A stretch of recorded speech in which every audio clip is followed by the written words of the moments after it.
Oh, he goes big time. Thrashed it. It's going. বিপিএলের প্রথম আমার অর্ধশতক। যদি ম্যাচটা জিতে আসতে পারতাম তাহলে হয়তো এটা আমার জীবনের একটা অন্যতম একটা সেরা ইনিংস হয়ে থাকতো সবসময়। তারপর আলটিমেটলি শেষ পর্যন্ত চেষ্টা করেছি।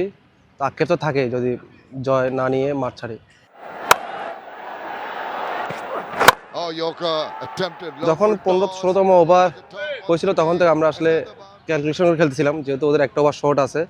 তো সেটা যদি 17তম ওভারও ডিসিশন আসতো তখন আমি চান্স নিতাম। বিশ্বাস ছিল যে 20-22 হলেও লাস্ট ওভার নিয়ে যেতে পারবো। তো ওইভাবে আসলে ক্যালকুলেশন নিয়ে খেলছিলাম। আদার্স যারা পেস বলার তাসকিন ভাই ছিল বা মৃত্যুঞ্জয় করছিল, তো অলমোস্ট হয়ে গিয়েছিল। প্রথম 2 বল 2টা মেরেছিলাম, বাট ওই যে জানি আমরা সব আকবর আলী বিশ্বজয়ী ক্যাপ্টেন, ও আসলে মাথা অনেক কিছু কাজ করে। যখন ব্যাক টু ব্যাক 2টা 6 মারি তখন ও একটু টাইম নেয়, বলার সাথে কথা বলে। ওই মোমেন্টামটা আসলে আমি মনে হয়েছে আমি খেলা শেষে মিস করে ফেলেছি। ওইটা আমার স্লটে বল ছিল 3 নম্বর বলটা। তো আমার মনে হয় ওই মোমেন্টটা যদি আরেকটু আমি কুল অ্যান্ড কাম থাকতে পারতাম তাহলে হয়তো বা রেজাল্ট আমার ফরেও আসতে পারতো।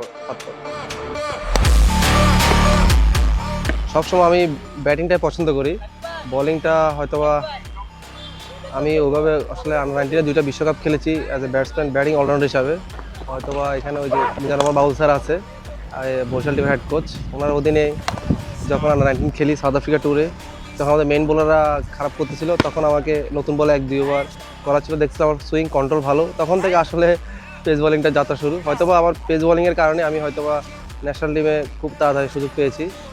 তো তারপর ইনশাল্লাহ আমি সবসময় ব্যাটিংটা এনজয় করি। অবশ্যই আমি যদি উপরে কখনো সুযোগ পাই তাহলে অবশ্যই আমি চাই নাম্বার 5 অথবা 6, যদি 4-এ হয় আমার আপত্তি নেই। ব্যাটিং করতে চাই, যেহেতু আমি বয়সভিত্তিক থেকেই উপরে খেলে এসেছি এবং অনেক সেরা ব্যাটসম্যান টুর্নামেন্ট হয়েছি আমি বিভিন্ন সময়ে।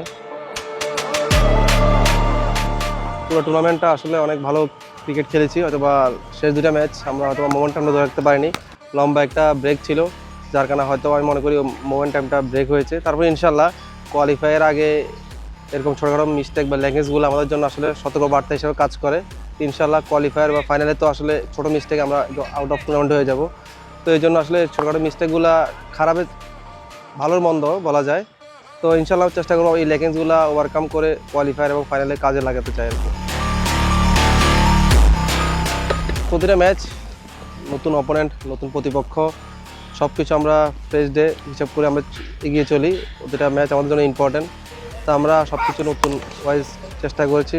হয়তো আপনার প্র্যাকটিস দেখেছি, আমরা বিভিন্ন আমাদের কোচ অনেক কথা বলছে, প্র্যাকটিস আমরা ওইভাবে প্রিপেয়ার হয়েছি। আসলে আমাদের টুর্নামেন্টের লক্ষ্য আমার চ্যাম্পিয়ন হওয়া। যতটুকু কাজ করা দরকার, চিন্তা ভাবনা করা দরকার, আমরা আসলে সবটাই নিজের সেরা দিয়ে করতেছে প্রত্যেকটা প্লেয়ার। আমি বিশ্বাস করি ইনশাল্লাহ আমরা এই বিশ্বাসটা অব্যাহত রাখবো।